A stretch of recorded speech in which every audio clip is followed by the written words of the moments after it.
The air in Japan was thick with fear in the summer of 1945, as if the very soil carried the weight of all the lives that had been lost and all the ones still at risk.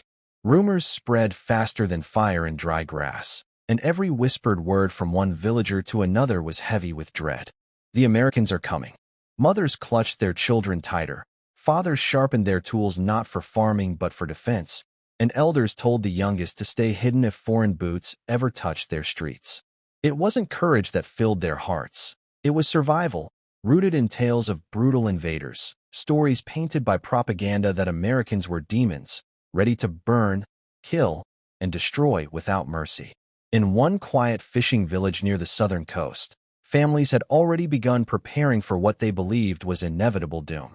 A young widow named Aiko sat inside her modest home, her two children pressed against her sides. Her husband had gone to war and never returned, swallowed by a battlefield she would never see. She had heard whispers from soldiers and villagers alike. If the Americans landed, women would be dishonored, children slaughtered, and homes burned to ash. So she prepared her little ones for silence, teaching them not to cry, not to speak, not to show their faces. Fear had become a way of life. But war, as cruel as it is, has a way of twisting reality into unexpected shapes. When the first American patrol stepped cautiously into the outskirts of her village, guns drawn but eyes scanning more with caution than hatred, the children hiding behind walls did not know what to make of them. The soldiers looked tired, faces sunburned and dirted, uniforms tattered from months of fighting. They weren't demons, they were human. But still, suspicion lingered, and the villagers remained in hiding, hearts pounding as though death had already reached them. One boy, no older than 9, peeked from a wooden doorway. His name was Haruto, a child who had spent his short life in shadows of air raids and hunger. His ribs showed through his thin frame, his eyes sunken from lack of food.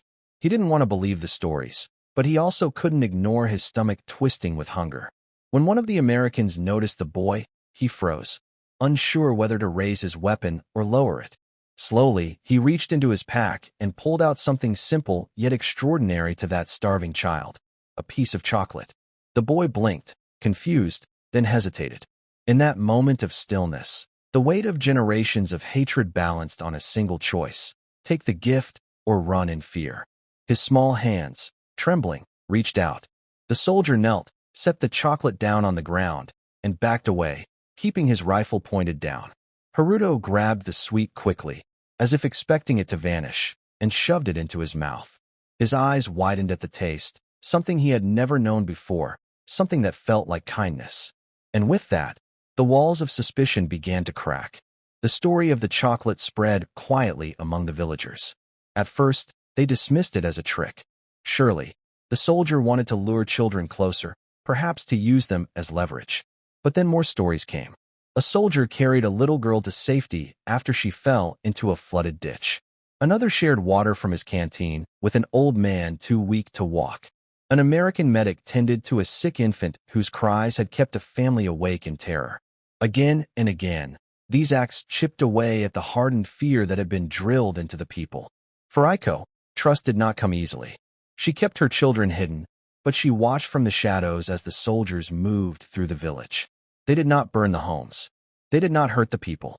They searched, yes, looking for weapons, for signs of soldiers. But when they found only rice, fishing nets, and children, their shoulders seemed to relax. She noticed one soldier in particular, a tall man with tired eyes but a soft voice. He carried himself not like a monster, but like someone who had seen too much suffering and wanted no more of it. One evening, as the sun dipped low and painted the sky in fiery orange, Aiko's youngest child, a little girl named Emmy, slipped from her hiding place. She had spotted something gleaming in the soldier's hand. It was another piece of chocolate. Aiko's heart stopped. She rushed to grab her daughter, certain that danger was seconds away. But when she looked into the soldier's eyes, she didn't see cruelty. She saw understanding. He bent down, gently placed the chocolate on the ground just as he had done for Haruto, and stepped back, his hands open, palms showing peace. Emmy picked it up, and for the first time in months, Aiko's daughter smiled. That night, Aiko cried, not from fear, but from the confusion of it all. She had been told that Americans were destroyers, that her family's survival depended on hating them. But what she saw were men weary from war, men who still carried humanity in their hearts. It made her question everything, and it made her realize a painful truth. Sometimes the real enemy isn't the soldier in front of you, but the lies that keep you apart. As days turned into weeks, a fragile bond began to form. The villagers, still cautious, began exchanging small gestures with the Americans. A basket of fish was left near their camp. In return, the soldiers shared canned food and medicine. Language barriers were strong, but kindness spoke louder than words. Children laughed again as they played near the edges of the camp, chasing one another while soldiers watched, some even joining in awkwardly, their heavy boots stumbling in the sand. One night, an air raid siren wailed, sending the villagers into panic. The memory of bombings had scarred them deeply, and families clutched one another, bracing for fire from the sky. But instead of abandoning them, the American soldiers guided the villagers to safer ground, shielding them with their own bodies as explosions lit the distant horizon. When the danger passed, the villagers realized something profound. The men they had feared most had risked their lives to protect them. The change was undeniable. Fear turned to gratitude, suspicion to trust.